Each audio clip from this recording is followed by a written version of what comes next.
भारत आंतर्जातिक वाणिज्य मेला प्रथम स्थान अधिकार कला ओडिशा। नुआदिल्ली रे आयोजित भारत आंतर्जातिक वाणिज्य मेला 2025 रे ओडिशा प्रथम स्थान अधिकार करी गोल्ड मेडल हासिल करिछि।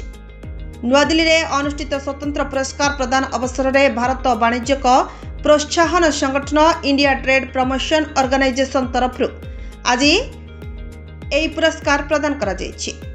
मुख्यमंत्री श्री मोहन चरण माझी यह सफलता पर खुशी प्रकाश करने सहित टीम ओडिशा को अभिनंदन और धन्यवाद जणाइछन्ति।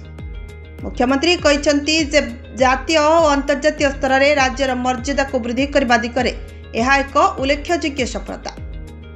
सूचनायोग्य जे समुदाय 31 राज्य और केन्द्रशासित अंचल यह अंतर्जातिक वाणिज्य मेला जोग देइथिले।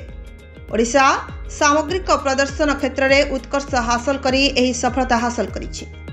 क्रमागत भाव चतुर्थ थर पर ओडिशा यह पुरस्कार पाइबा सहित एथरकू मिसाई 2 थर गोल्ड मेडल पाइछि।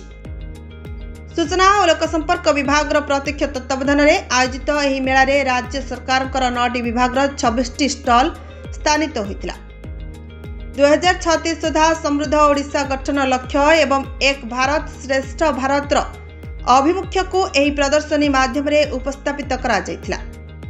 मुख्यमंत्री श्री मोहन चरण माझी गत 22 तारिख में ओडिशा राज्य दिवस समारोह पालन अवसर में ओडिशा मंडप बुली देखा सहित ओडिशार कला ऐतिह्य और परंपरा प्रदर्शन उच्च प्रशंसा करी अंशग्रहणकारी को उत्साहित करथिले।